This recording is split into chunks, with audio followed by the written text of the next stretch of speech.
what is your personal mission for Moms for America? I want to be the go-to place for moms to come where they feel supported Hmm. and where they have the resources that they need to defend their children, um, defend our freedoms, and restore the republic. I want to be we are the ultimate support group for moms. So what was the starting reason? Because I haven't heard you open up on this topic from the other interviews that I saw. But when you decided to start Moms for America, what was it that sparked? I'm assuming it was. I don't know if it was the same type of climate where everything has gotten a little bit more radicalized. But what was that initial Yeah, spark? well, so everybody has that moment where they realize something just isn't right and Mhm. you got to do something different. And mine was 9/11. So my Okay. husband was stationed at the Pentagon on 9/11. It was through a series of literal God-given miracles. He came home safe that day, Mhm. and it changed me. And I realized for the first time, up close and personal, the price of freedom. And I was willing to pay the cost. And that was the day I went from just being patriotic to being a patriot. And I've been on the Wow. front lines of freedom ever since. I read everything I possibly could on America's history and heritage. I took constitution classes. I just totally inundated myself in everything I possibly could find out about our history and heritage because I didn't learn it in school. And then I ran for school board, and that was very eye opening. And I saw something wicked this way come, and nobody believed me. Mhm. And 2020 was just kind of a gift from God where everybody realized, oh, this really is happening. And one of Mhm. the things I've been trying to help people understand is this is bigger than you think and wider than you know and deeper than you can possibly imagine. And the whole entire objective is it's the takeover of the United States of America.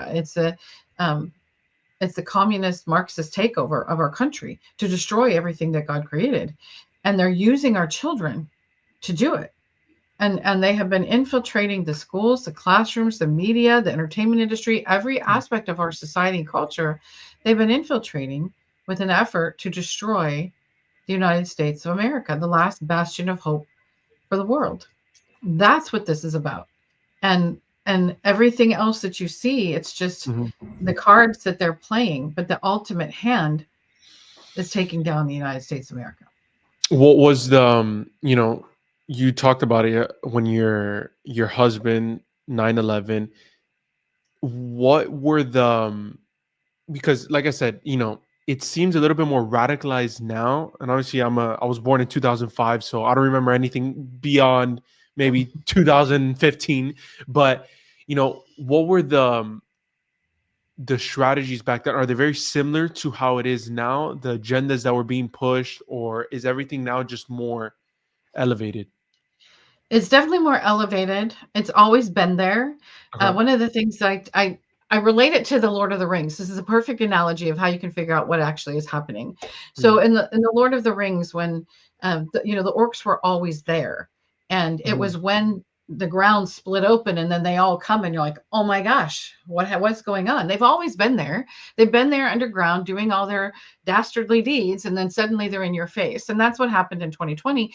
It wasn't that it was new that this is happening. It was that it was exposed. It was like Mhm. God shone this great Mhm. big light on all the evil and the darkness, and it couldn't hide anymore. And so that's when people started to realize all the things that we were saying, that I've been saying, are true. That they are trying to steal the hearts and minds of our children. They are now mentally, physically, and emotionally torturing them every day, in society and schools and the media. I mean, they've just infiltrated everything because they're creating their own future, and they're doing it through our children.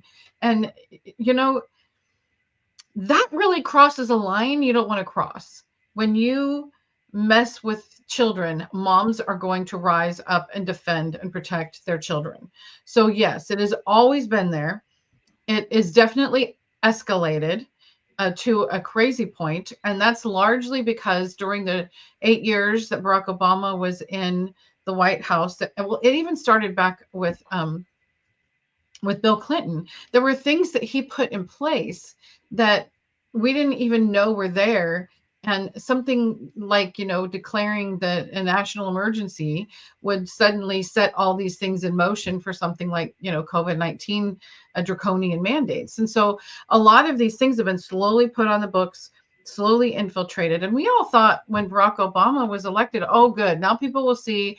And then racism really is, we're not a racist country. We elected a black president. Well, exact opposite happened. He became the pusher of racism, and more divisions and more separations, and all the while more and more infiltration was happening in the government with the fourth house, and all of these different policies and things that were being integrated while they were pushing the culture at the same time, and the media was right along with it. So it was very frustrating to see the direction that our country was going. And a lot of people were recognizing it. And I'll tell you that I didn't vote for Donald Trump in 2016. I thought it was crazy. How did we get here where these are our two choices? But I ran to the polls to vote for him in 2020 because I realized during those 4 years, here's a man who stands on principle. Here's a man who's immovable. He sees common sense. He stands for truth. You can't stop him. He no matter what you throw at him, he just repels it. And we've never had anyone like that who could fight with us as Americans and stand together to defend those principles and values that we care so much about. And during the Clinton years and the Obama years, they slowly continued to infiltrate. And Hmm. when Donald Trump came in, it was like he just came in with a big sledgehammer and said, "No, we're not going to do this anymore." He didn't get near as much done as he wanted to, but it's going to be a lot different this time around because he didn't realize what he was up against the first time. Hmm. He knows now. And you can tell by all his nominees for the cabinet positions, the administration. I mean, everybody is coming in for bear, ready to get rid of all this nonsense, the DEI, the ESG, put our military back where we actually are forced to be reckoned with instead of a bunch of mamby-pambies that are run by a bunch of overlord administrators, way too top heavy, way Hmm. too many generals, way too many brass. We need to have a good, solid military that is there for the protection of the people of the United States, instead of using that as a way to belittle our country and our military by turning them into people who are everything but manly men who are going to defend our country Yeah. Yeah. and our freedoms. So it's been coming. It just escalated. And now we're at a point where both sides are crashing and saying, okay, who's going to win? And the American Hmm. people won. They came out very strong and said, we do not want the direction that we're going. We want to go over here. So what would the strategy be, for what you said, almost a communist or a Marxist takeover? Because some people are hearing this right now, or watching this and saying, "Well, we're America. That's too far off. Come on, that's extreme. That will never happen." Like, what has to happen for that to be a reality? It's already happening. You have kids in schools and colleges, universities that are declaring themselves socialists and communists. They don't know what that means, but they think what it means is that everybody is treated the same, and the same and equal are not the same. Equal is equal justice, equal opportunity. Everybody has the same rules and the same policies we live by. Nobody gets special privileges or exemptions. The law is the law, and everybody lives by it, or everybody pays the price if they don't. It's as simple as that. Everybody has the opportunity. But in communism, that communism is the devil's religion because it is absent of everything good, true, and beautiful, everything decent, everything humane. There is no God in communism. We already know that. But there's no family. There's no freedom. There Mm. is no individual anything. You don't own your car or your house. The government does. The government dictates your life all day long. So this, you know, utopia sounds really great when nobody's hungry and everybody has health care, but it isn't real. It is complete lie. And a lot of the people in the country right now, I mean, mothers are bleeding hearts. Let's talk about women are bleeding hearts. We don't want anybody to be hungry. We don't want anybody to be without the medical care that they need. But when you take it from someone to give to someone else, that's not care. That's theft. And the government can't do anything that I can't do. So I can't Mm. come and steal your car because I need one. Therefore, the government can't say you have to give your car to them because they need one. So it's this whole entire idea that the American people largely have bought into because of our education system, that the government is God. The government will give you everything that you need and will take from those who have to make sure that you have. But the only people that ever win are the government themselves. Everything stops right in the middle. They get all the best benefits, they get all the money, they get all, and they decide how they're going to distribute it. The people who really make the difference in a community, a culture, or a country are those who are already there in your own community. When you pass by someone who's sitting on the street and they look hungry and you hand them a hot dog, that is how you help people. The people who have been the most effective are those who have been affected by the things that they're trying to change. So, like we have a great woman who worked with our organization for a while who aged out of the foster care system. Her love and deep passion is foster care reform. Of course, Yeah. she's the right person to do that. People who have been hungry on the streets are the ones who are starting soup kitchens. People who have been abused start battered women's shelters. I mean, it's that's the people it's the people on the ground, the churches and the people in the communities that make the difference. The government isn't there to solve everybody's problems. The government is there to protect our rights and make sure that those rights are defended and protected at all levels. Do you think it all starts with like you said, it starts with education? If they could get you when they're Yeah. young, if they could push it when you're young, that's how it's, you know, when you get older, you start to believe these things and you're at a forefront of a movement that you may not understand, that you may not fully grasp. And yeah, but you think it starts with So education? there's a great statement. Yeah, there's a very true statement that says whoever gets to someone first is the expert. That is 100% true. Mm, Whoever gets to someone first is the expert. And mm, everybody after that is just trying to convince you that they weren't right. It's you're on the defense. So if you can get to children early, even as early as Sesame Street, and you can mhm. start infiltrating these ideas in their hearts and minds. I mean, there's not a mother that I know of who wants to have a conversation about what an erectile dysfunction is. So even when these commercials come on TV and they're talking about erectile dysfunction, something as simple as that is causing questions in but parents need to have these conversations with their children, because if they don't, the world is, and you may not like what the world is telling your children. So you can't Yes. hide from it. You've got to start talking to them and at an early age, talking to them about what does abortion mean? What is human sexuality? What is gender confusion? So that when the other people come along and try to convince them of something, the expert will have already spoken. But in a lot of times, and now where we're at, is the outside forces have already started pushing these ideas on our children and on society at large. And so every part of our society is now going against the family. When it used to just be status quo, everybody, of course, defended freedom. There was patriotism. I was 10 years old in 1976. I remember what that year was like. It was our bicentennial year of America. It was like an explosion of patriotism all over the country. And everybody from Avon to Jack Daniels did some kind of commemorative piece to celebrate the year. And there were parties and festivities and all kinds of things happening all year long. And I remember that. 10 years old, I still remember that. I don't think our 250th anniversary is going to look the same if we don't do things dramatically different. Start putting the story in the hearts and minds of children. And one of the reasons we keep losing battles is because we're fighting principle with policy. And we need to fight principle with principle, because when we do, freedom wins.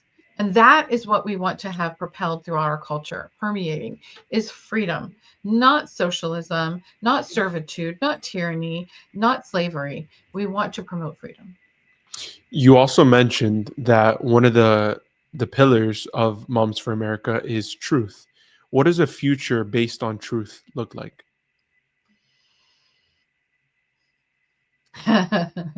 Well, there are only two genders, and it's a man and a male and a female. And there is a very, very, very, very small group of people who are born with both genitalia. Hmm. Mainly, it's people who make a choice or they have emotional problems or they have been abused or it's very rare. Gender dysphoria is rare, and it is something that you can help them with. What they're doing now is they're creating gender confusion.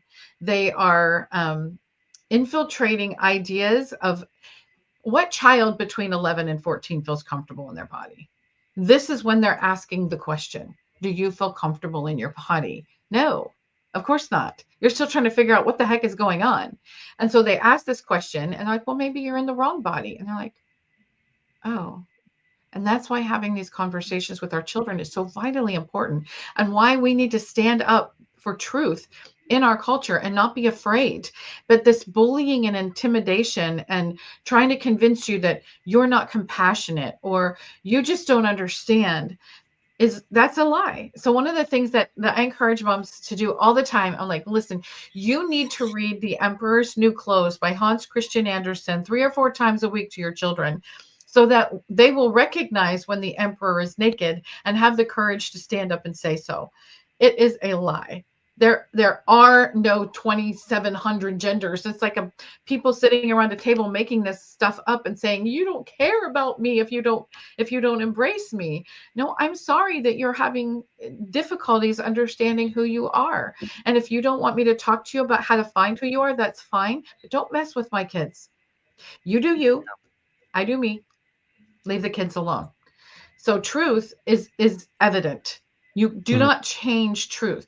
And this idea of relative truth started in the 90s and late 90s. And it was like, well, what your truth and my truth, maybe someone else may have different truth. Truth is truth.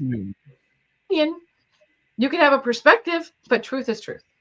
Yes, and I 100% agree with you on the fact that if we base anything that we do, whether it's debate, whether it's open discussion, whether it's policies that are getting put in place, like we have to base what we do on truth, especially when we are talking about children and the younger generation.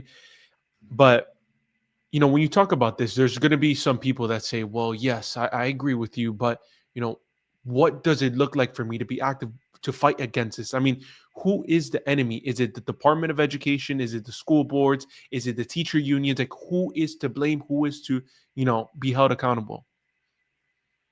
Well, this is going to be one of those questions where it depends on where your audience stands. Mhm. But the ultimate enemy is the devil. I mean, that's just the gosh honest truth. If you Yeah. stand back and you look from the outside in of Hmm. everything that's happening in our country, around the world, whether it's Ukraine, Israel, what's happening in the classroom, our economy, all of it, it is all connected. And there is one objective: kill God and enslave the people. That is the objective. Everything that God created, this wellspring of freedom in the United States of America, to be the light on the hill and the hope for the world, this is the last bastion of hope. And so, if the devil can destroy it, then there is no more freedom anywhere in the world. And he knows that. So all these people they're not your enemy. The school board is not your enemy. The teachers union, they are the enemy. I will absolutely say the teacher union is absolutely an enemy.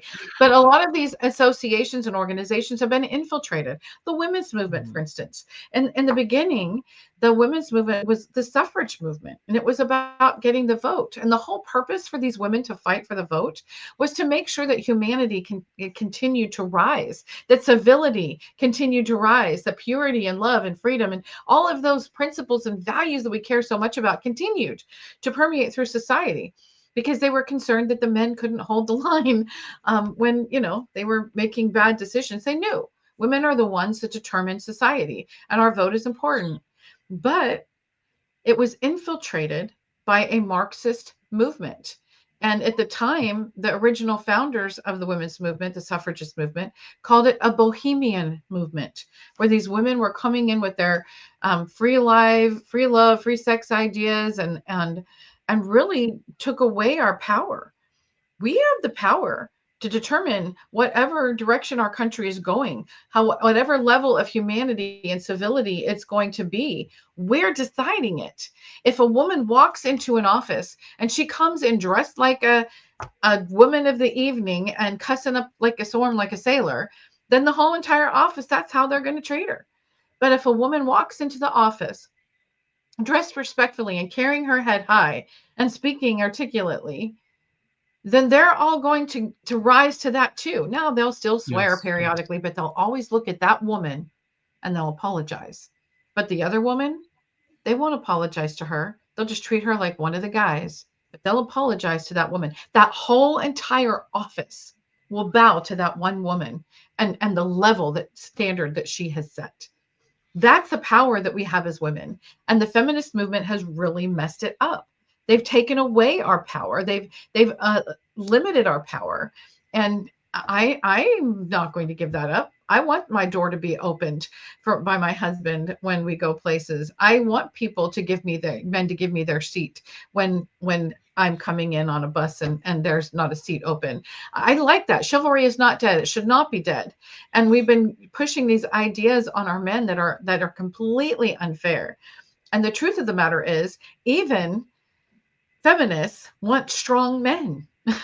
They just don't realize it until they realize it. And most of the women who head up the feminist movement, they have been hurt by men, physically, emotionally, mentally, divorced, whatever.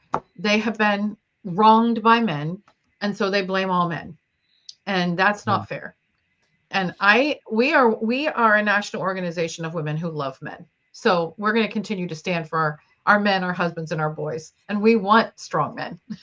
Yes, I agree. I think that's a good message to put out there. And it's, you know, going back to what you said about the devil being the enemy, not, the Department of Education, all these other organizations. I think that is the truth because, if you want to go a layer into it, it was a quote, a saying, but that the devil has no power. He can only deceive. And so That's deception right. is his only trick. He has no power. In the Bible, he wasn't given power. There's nothing that he has. All he can do is lie and deceive. And I think that's what we've been seeing at a root level, like what you said. And that's what's getting exposed. What's getting exposed is, hold up, this is a lie. This is a deception. And we should go back maybe to the truth. Don't you think so? Yeah, no, I absolutely think so. And one of the things that you said about the Department of Education, it's a really important point to mention, and that is that the further the government is away from you, the more oppressive it is going to be. And the Department of Education needs to go.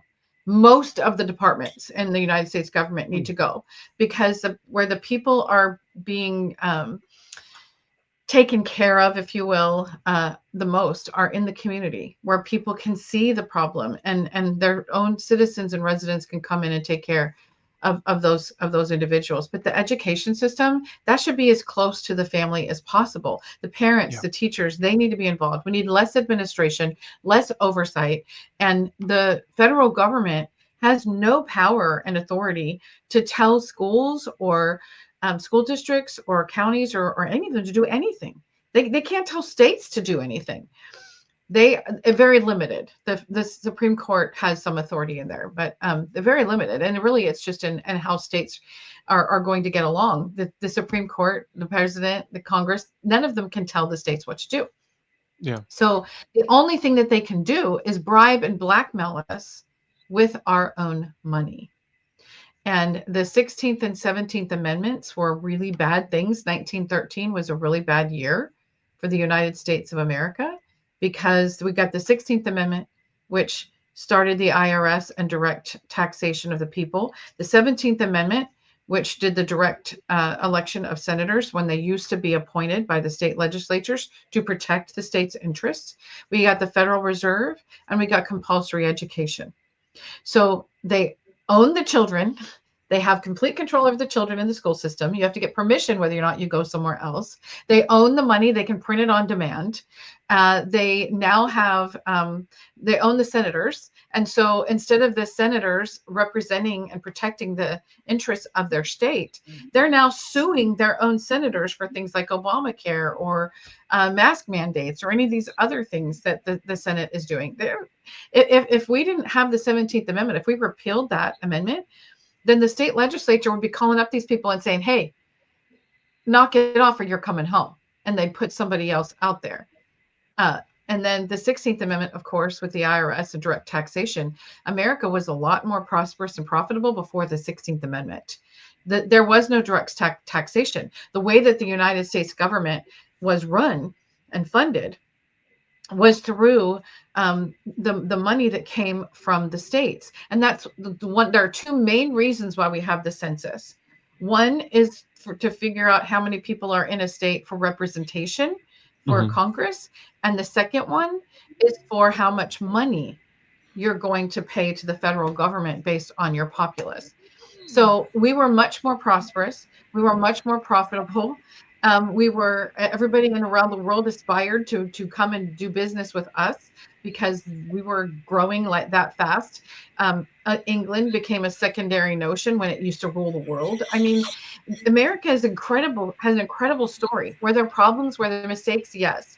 But this is important about truth, family, freedom, and the Constitution. And those are the things that we push forward. Truth. There is truth. It is, you can't change truth. Truth is truth. And science is discovery, but truth is truth. Yeah. Freedom. Everybody has the right to experience the freedom of a free society. And every country, I hope, has one. Family is integral to society. And when you have those things, and then the constitutional principles protect those things. And our rights don't come from government as much as they'd like for you to believe they do. Our rights come from God, and the Constitution protects and defends them. That is a really important truth. So when we talk about the Department of Education or any of these departments, it is important that we understand, what do we actually need? We do not need a Department of Agriculture that is full of thousands and thousands of people who have never planted a blade of grass or tended a cow. We need to have common sense oversight policies, of course, but very limited from the federal government. That's supposed to be done within the states. It's just something people don't understand. And we need to Yeah. continue to fight for that because they're trying to destroy it. And I remember who it was that I was speaking to, but that they had mentioned that the more government is involved and the more that they say they can fix all the problems, the more, you're getting to that, pushing maybe that communist, maybe that Marxist, because the reality is the idea of a government is to not fix the problems, but just make sure that the policies, the people that are in power, just to keep them in check. And then society, in theory, should be able to hold its own at a local level, at a state level. And I want to ask you, what is, getting involved locally look like? Oh, locally is the most important thing. That's another gift of 2020. For 20 years, I tried to convince families, moms particularly, what was happening in the school system and that everything is local. I don't have to convince anybody of either one now. They realize that local is where it's at. And this is where those who have been trying to destroy our country have been very effective in the school systems and taking over school boards, taking over administrative positions, offices that we don't even think about, secretaries of education, county boards of election. I mean, things that are right in our own backyard, we don't even pay attention to. We look to Washington, D.C. like that's where all our problems are fixed.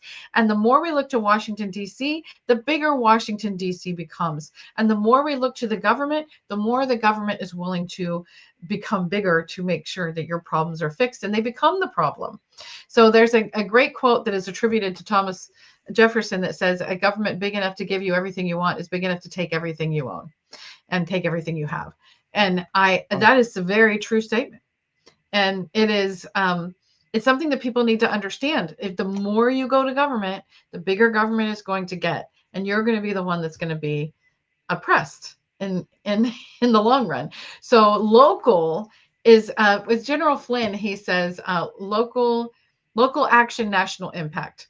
Absolutely, that is the truth. And if the other side has been very effective in taking over the country by focusing on school boards and city councils and sheriffs, then we should be doing that too. And I will tell Yeah. you, they are scared to death because they know that we're coming.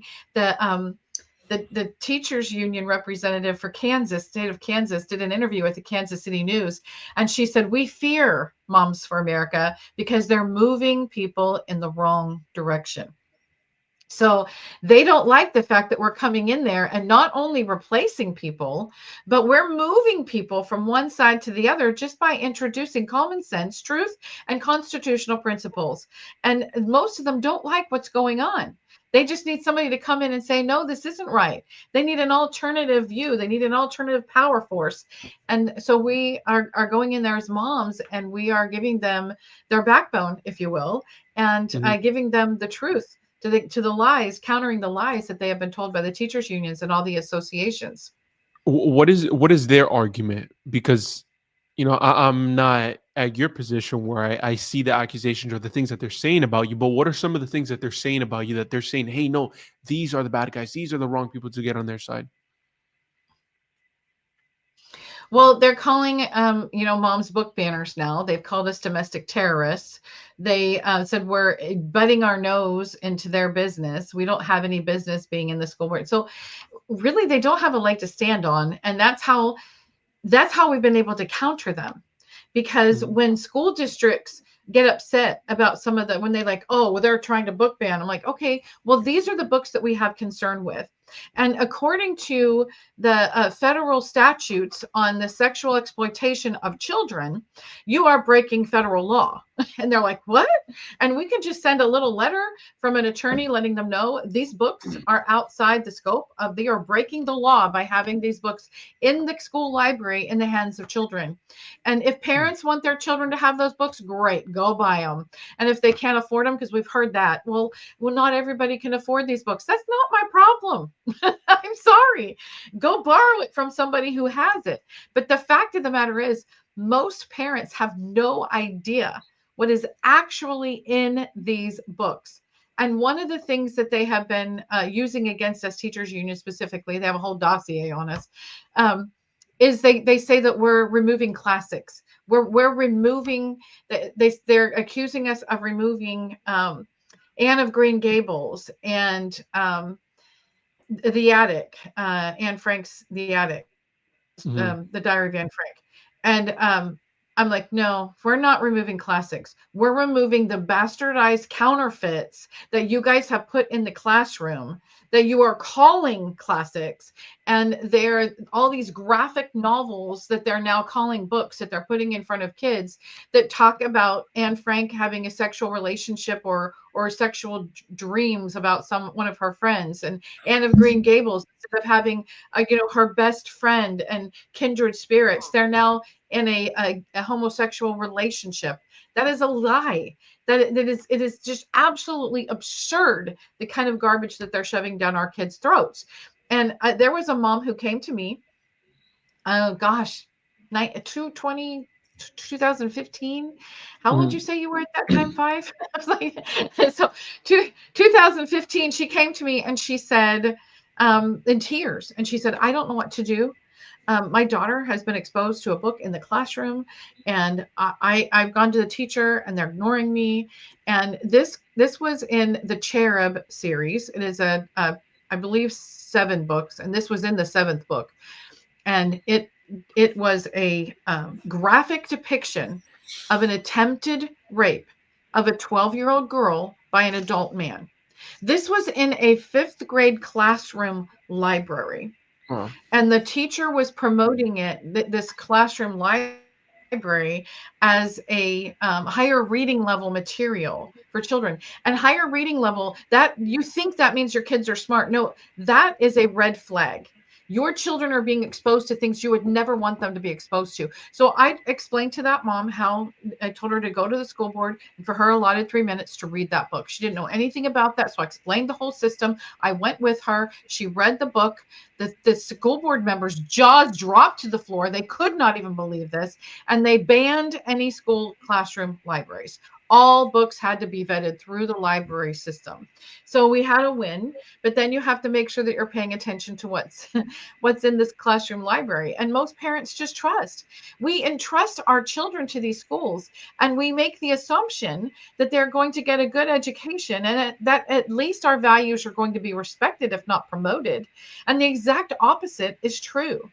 They are at war with parents, trying to take away our influence in the lives of our children. And it's Hmm. like there's this big iron gate at the school door that says we're not allowed to pass. We get to drop our children off at the beginning of the day. We're expected to pick them up. We don't go in. We can't ask questions. We can't look at the books. That too is a lie. We can go in and sit in and observe a classroom. We can read the books that their children are being exposed to. We can research the book list in the library. We can do all of those things, even if you don't have children in the school system, because you are paying for them. 80 to 90% of our property taxes go to pay for these school systems. You pay for the teachers, you pay for the school board members, you pay for the administrators, and you have a right to know what you're paying for. Correct me if I'm wrong, but Moms for America has over 500,000 members, I believe. Yes, well over 500,000 across the country. We have a massive network of moms who are Hmm. very concerned about what's happening in our country, but they also want to do things. They our big goal is, one of the things we say all the time is be the light where you are. You cannot counter the darkness by adding to the darkness. Just being angry and showing up yelling is not accomplishing anything. We need to be the light where we are. So when the hurricanes hit in North Carolina, we had moms who lived in that area and just absolutely devastation. I mean, devastation beyond anything you could possibly imagine. And Yeah. when my son went there to evaluate to see how we could help, there were bodies in backyards that had come in with the mud. It would just it was instantaneous mudslides, just wiped people out. It was horrible. And they didn't have water. They didn't have Wow. bathrooms. They didn't have basic necessities. And so we had moms all over the country who were like, how do we help them? And so we started a network of help support. And we had collection sites where moms could drop off water bottles and diapers and clothes and what, had a list of things that they needed. And then we partnered with a couple of organizations, including Mercury One, Glenn Beck's foundation. And we were able to fill 52 foot large. I remember the exact number, 52, 53-foot semis full of necessary supplies for these families, and then roll those semis in right past FEMA because they were trying to not let us in. And we're like, no, that's not happening. And they were trying to keep us from setting up in public buildings like schools and that kind of thing, setting up in the parking lots. So I said, you know what, we're only going to set up in churches. And if they stop us, we're going to fly the helicopters over FEMA to make sure that these people get the supplies they need. And we did. And it was amazing. Tons and tons and tons of food and water and clothes and blankets were all sent. And all these moms across the country were like, yes, that's what we want to do. Moms helping moms, supporting one another Yes. when tragedy happens. You can't rely on the government. You need to be able to rely on each other. And people want to do that. They want to have goodness. They want to have truth. They want to have light. They're hungering for it. And so when an organization like ours comes along, of course, they're going to gravitate. And yes, we've been around for 20 years, but we've really just like went crazy in the last 6 because people started to see the direction that the country was going and really see how it affected their home and their family and their children. And they've stood up and they want to stand against the evil, but they also want to be the light. Yes, and I believe that's an amazing message. Now, for the 500,000 plus over, well over, members and the moms across the country, what is, of the most important? Is it attending these school board meetings? Is it, showing up? What exactly is it that's at the forefront of priority for you guys? The priority is to understand what America is about, to have a love of liberty in your own heart and share that love of liberty within the hearts of your children. That is the most important thing, because those who are trying to destroy our country are going to the hearts and minds of our children. We need to first understand what America is about and why it's worth fighting for. That's why we hold our cottage meetings. Cottage meetings are like Tupperware for Liberty. You invite Mhm. moms and friends and neighbors into your home and family, and you have you lead a discussion group on America's founding principles in a very relatable way in mom to mom messaging. We also host them online. We now have cottage meetings for kids, cottage meetings for teens. They're in Spanish, and it's giving back the story of America, the history and heritage that have been stripped from us.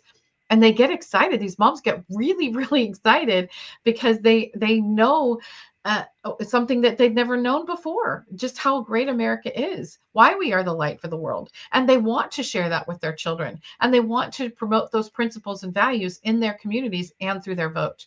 So I tell moms all the time, if all you do is share that love of liberty in the hearts of your children and then vote your values, we win. Anything else you do is just icing on the cake. So we don't tell them what to do. We just we just inform them about what's happening, and then we provide them support and resources and ideas on how to make a difference, and they choose where they're going to go. Sometimes they run for office, sometimes they start book clubs. We have moms who've written curriculum. One of our moms in Pennsylvania wrote the whole curriculum for cottage meeting for teens.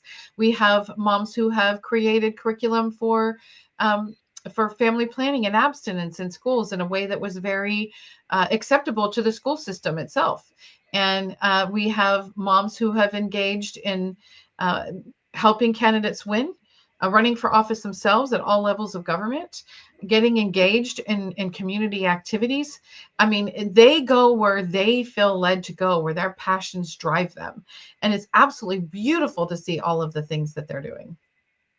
Well, it sounds very delightful, and it sounds like a good, movement that's happening, because there's, I don't think, enough people, you know, on that grassroots movement where, it's at a local level. It's not just, hey, every 4 years we have this big election, now let's get involved. No, it's like a continuous involvement and a continuous movement that is based on what you said, truth.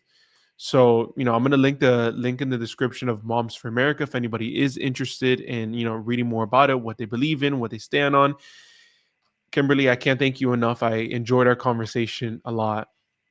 So I hope that we could do this again sometime in the near future. But anything that you want to leave the audience off on? I love talking to the youth. I think that is absolutely beyond exciting to me that you are out there doing what you do because you give mamas like us hope that the rising generation are realizing something's not right. And we're going Yeah. to go out there and we're going to fix it. So one of the things I just want to make sure everybody understands is that every single person out there, you have a gift, a talent, a skill, something that you can offer to this movement. No matter how small it is, it adds to the great mass of moving this country in the right direction. Whether you feel comfortable doing a podcast, or you just want to connect with your neighbor, hold a cottage meeting in your home, read good books to your children. I mean, everything that you do in every aspect of your life, you are being the light where you are. So realize the power that you have to share your skills, your talents, your desires with others, because it makes a difference and it all helps us get in the right place in this country. And we have an opportunity now like we never have before. So now's the time to get up and jump on board. I love that. Like always, guys, thank you for making it to the end. Like I said, I'm gonna link all the description in the description. I'm gonna put all the links of Moms for America, Kimberly's social media, what they're gonna be up to, and anything that they have going on that's recent, any events, any merch, anything. Check the link in the description if you want to support. And guys, thank you again, and I'll see you on the next one.